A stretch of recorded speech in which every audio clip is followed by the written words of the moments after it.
controlador, servidores públicos municipais. Sou o professor Milton Mendes Botelho. Estou aqui para prestar um esclarecimento a uma pergunta de um colega controlador geral do município de Buriti, do Tocantins. É o aluno Carlos Landro Almeida de Oliveira. A pergunta dele é muito recorrente em relação ao assunto que é colocado nos treinamentos e em algumas visitas que a gente faz aos municípios. E a pergunta dele é a seguinte: controle interno, assinando notas de empenho e notas de liquidação, isso pode estar correto? Carlos, em resumo, eu vou trazer para você que não é função do controle interno praticar nenhum ato de gestão de deliberação ou autorização. Portanto, a metodologia utilizada pelo órgão de controle interno é uma metodologia de auditoria, que envolve, inclusive, a comparabilidade dos atos praticados e a avaliação de resultados. Para responder isso, bastava consultar lá o artigo 74 da Constituição Federal e o artigo 59 da Lei Complementar 101. Mas tudo bem, vamos lá. O controle interno é órgão fiscalizador, já deixei isso bem claro. A característica do órgão de controle interno é fiscalizador, então não pode ser ele fiscal de contrato. Neste caso, a legislação exige que cada contrato tenha o seu fiscal e, obviamente, cabe a esse fiscal atestar notas fiscais, notas de empenho, inclusive fazer a própria liquidação.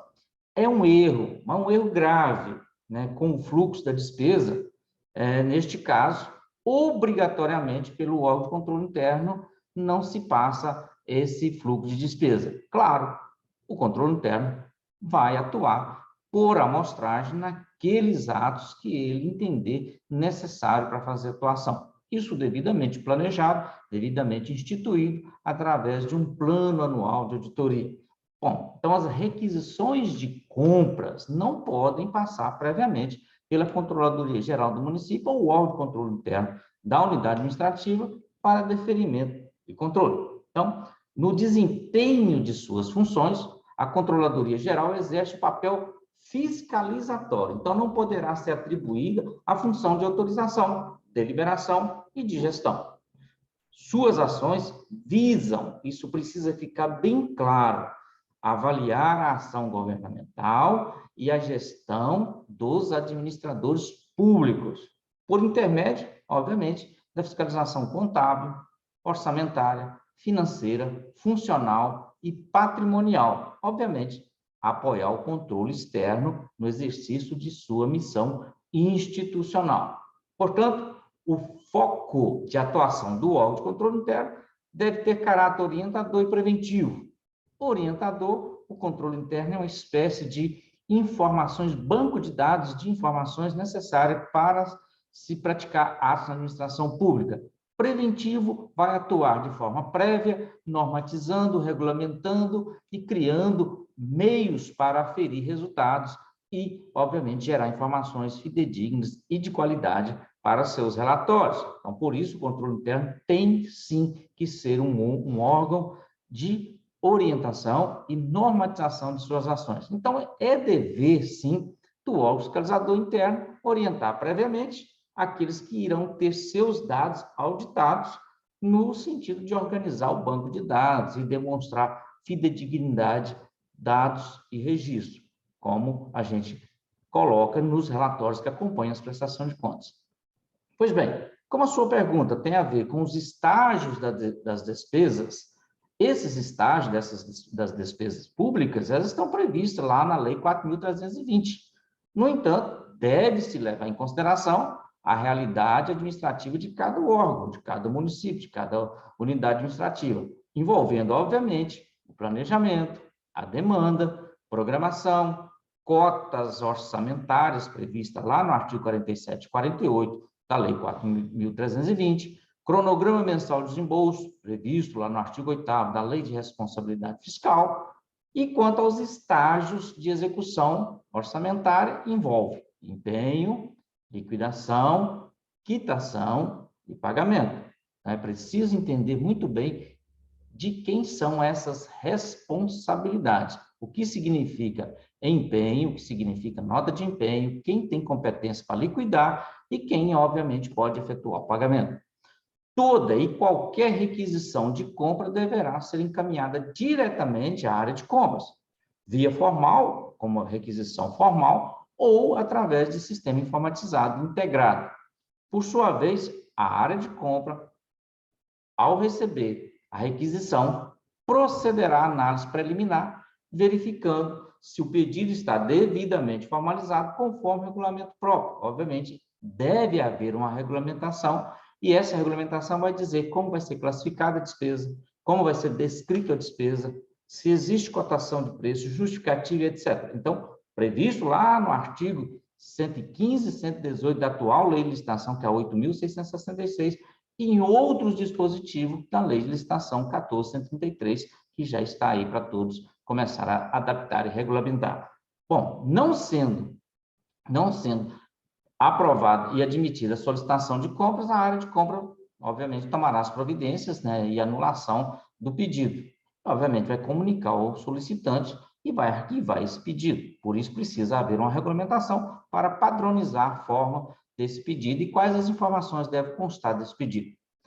Ou, após acatado o pedido, a área de compras vai verificar a existência do item ou serviço já licitado. Caso não esteja licitado, irá verificar se a compra ou a contratação será feita por dispensa, inexigibilidade, ou solicitará ao ordenador de despesa que autoriza a instauração do procedimento administrativo de licitação nos termos das normas e regras da licitação. Depois de concluído a fase licitatória ou compra direta, se for o caso de dispensa ou inexigibilidade, a área de compra emitirá nota de autorização de empenho via sistema eletrônico integrado. A nota de autorização de empenho ou autorização de despesa, que é o documento destinado a provocar a área contábil, verificar a existência de recursos orçamentários, obviamente, deduzir desses recursos o saldo orçamentário. É um procedimento de deliberação por parte da contabilidade.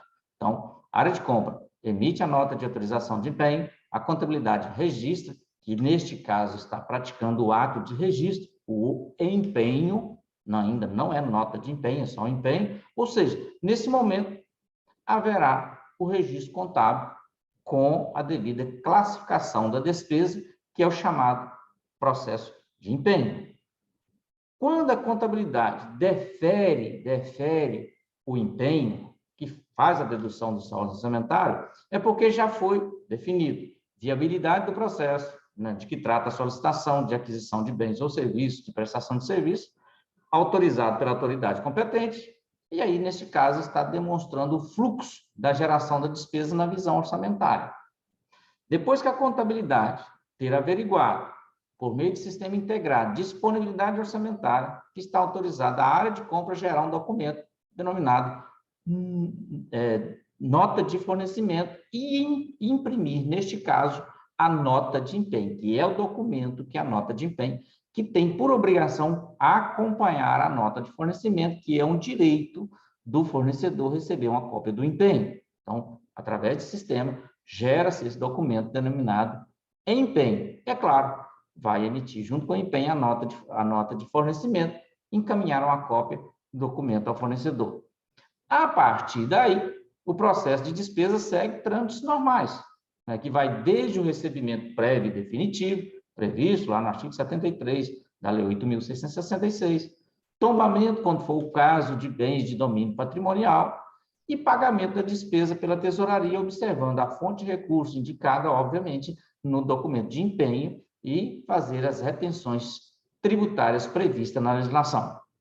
O que não se pode é submeter, né, de forma alguma, à Controladoria Geral do município documentos de despesas como forma de autorizar ou deliberar ou colocar o próprio controle interno para controlar ou verificar essas requisições de compra. Isso é incompatível com as ações de controle interno, porque o controle interno é órgão fiscalizador. Então, as regras sobre o prisma da fiscalização da controladoria envolve planejamento, obviamente, regulamentação, prazo para adequação às normas regulamentadoras, capacitação de quem vai obedecer e acompanhar essas essas normas e fazer cumprir.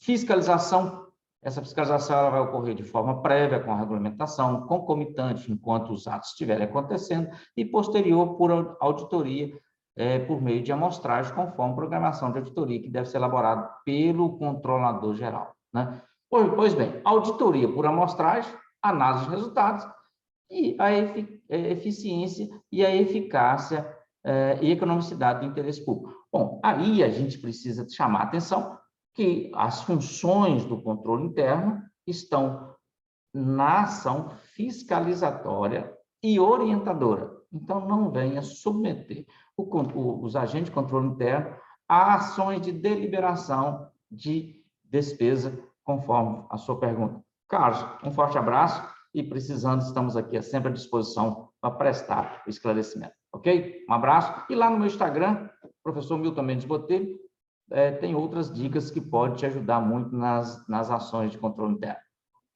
Até a próxima.